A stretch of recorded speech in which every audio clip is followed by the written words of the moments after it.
سەرۆکی یانەی سەید سادق لە لێدوانێکیدا تایبەت بە پەیام ڕایگەیاند کە دەستبەرداری پۆستی سەرۆکیانی سەید سادق دەبێت و وەرزی داات و وەک هاندەر لەگەڵ یانەکەدا دەبێت. سەرۆکیانی سەید سادق سەبارەت بە وازێنانیشی لە یانەکە ئەوەی خستە ڕووکەیانەکە لە ڕووی داراییەوە زۆر لاوازە و قەیرانی دارایی بە هۆکاری وازێنانی ڕاگەیاند و ئەوەشی نەشاردەوە کە نەبوونی پارە هۆکار بۆ کام ساڵ سەر نەکەون بۆ خولیانە نایابەکانی کوردستان.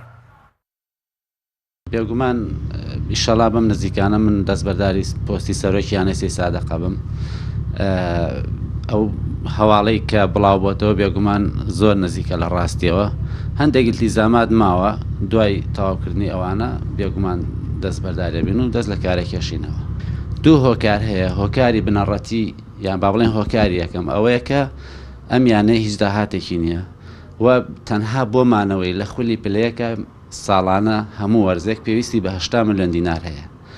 من توانیمە لەو 3 ساڵی ڕابردوو ئەوە پیا بکەم و ئیدارەیانەکە بدەین هەرچۆن بێت بمێنێتەوە لە پلەیەکە. هۆکاری دوو هەمیش لە ڕاستیە وعی خەڵکەکەیە، خەڵک دەیانوێتەوە هەر بە یەکەم یاری بچیتە نایابەوە.